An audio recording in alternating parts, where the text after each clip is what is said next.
Is that correct? QSL 73s. QRZ. Hello CQ, hello CQ, parks on the air. Hello CQ, hello CQ, parks on the air. And I just realized I was QRP there. QSL, yeah. Hello everyone, this is Greg, K4HSM, with another edition of Ham Radio 101, and today we're going to talk about all those weird Q signals and some of those weird numbers and what some of the letters and combinations of initials means, and hopefully it'll help you understand ham radio just a little bit better. So let's go ahead and get into it.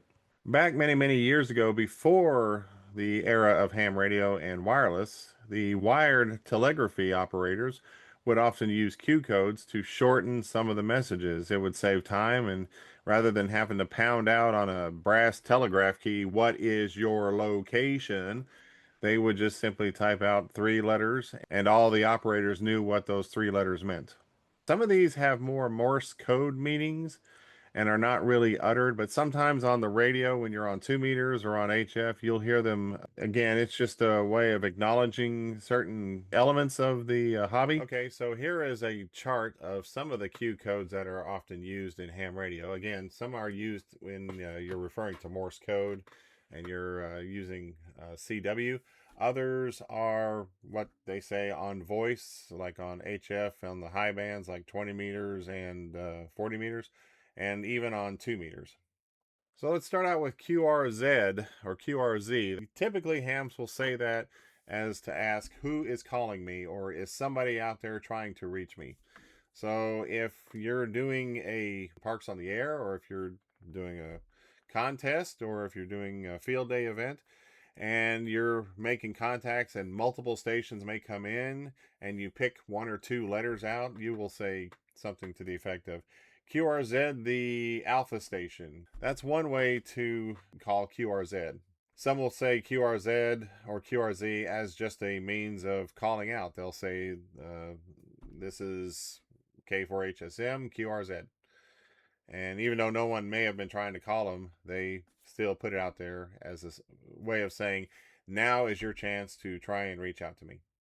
Next up, we'll talk about QTH. Now, QTH is often used to say, this is where I am located, or my location is, or what's your location? What's your QTH? If you're familiar with Citizens Band or even emergency services, they will often call it 1020, or what's your 20? And that's kind of the lingo that they would use in other services. But in ham radio, we don't use 10 codes. We use Q codes, but we don't use 10 codes. Next up is QSY. That means I am changing to a different frequency. I'm going to move to another frequency or to another repeater if you're on a repeater. It is just simply saying I'm changing my frequency from this to another frequency. Then there's QRP, which is basically a low power station. If you're on a low power setting than what's necessary for the band that you're on, you can send out that you are a QRP station. Typically, it would be like 5 watts or less. If you're on a handy talkie, you're pretty much always transmitting on low power, or you're almost always transmitting QRP. In many ham stations, we conduct QSOs. That's just another term for a conversation. It says here, can you communicate with or directly through support? Pretty much it's just saying this is a communication that's going on. There's a QSO in progress. Or you could say, how many QSOs did you have today when you were operating Parks on the Air? I had 55 QSOs, which means I contacted 55 different stations. Then there's QSB. QSB is just simply where propagation is rather volatile, and the signals that you're getting on HF could be fading in or fading out. Next up is QRM, sometimes called QR Mary, and that's just basically interference. It could be harmful interference, which is intentional interference, or it could be unintentional interference. Power line could be causing fluctuations in the signal. If you do hear intentional interference, sometimes they call that a quirmer. The number scale from 1 to 5 is not really used except maybe on Morse code, but in general terms, it's you either have QRM or you don't. If it's unintentional interference, it could also be called QR Nancy or QRN, and that's just basically saying they're static on the frequency, they're static on your signal, but it's not intentional or deliberate. Next up is QSL, which means are you receiving my transmission, or I am acknowledging your transmission. In Citizens Band or GMRS language, it might be the equivalent of 10-4.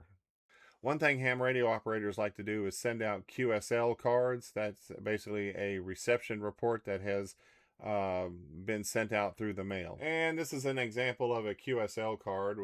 It's basically a postcard.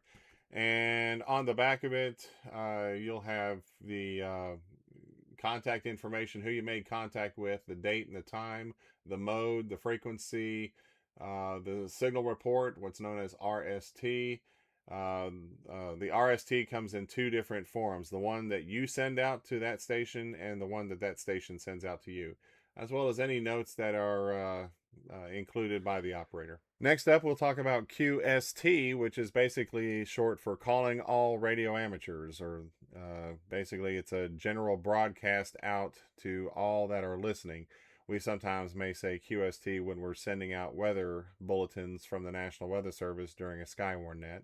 If you're a member of the ARRL, you can get their magazine, which is called QST Magazine. One that you're not going to really hear on the voice transmissions unless you're doing some sort of traffic passing through a traffic net or maybe even in Morse code. It's QRV, which is basically saying, are you ready to copy? So if you're doing a traffic message, you're passing along some message traffic to another station, they may ask, are you QRV? And finally, in the Q codes, we talk about QRT, which is basically end of transmission. It says here, stop sending, shall I stop sending? But basically, when a station has to leave the airwaves for whatever reason, a net is closing down or the station has to go, they will announce that they are QRT. And the Q codes aren't necessarily the only things that you'll hear on ham radio. So, for example, you may hear about my YL or my XYL. Well, those are just shorthand for a young lady for the YL. Could be just a woman in general. And if we talk about our XYLs, we are more often than not talking about our spouses or the ones that we are in a relationship with. So, what about CQ? You may have seen in those clips that I was calling out CQ, saying, hello, CQ, hello, CQ. Well, it's short for seek you. I am seeking you. I am seeking to make a contact. I am trying to initiate a contact. Sometimes you will hear SK or silent key, which is basically the similar to QRT that you're doing an end of transmission, but in the ham radio world, it can mean a couple things. Number one is that the operator has had to shut down their station, or in some cases, that ham operator has passed away. This QSL card, for example, came from a station who is now considered a silent key. He has since passed away. And sometimes you will hear 7-3s or 73 or 73s or something of that sort. And that's just short for best wishes. I'm wishing you well as I am signing off on our communication, or our QSO or QSO for short.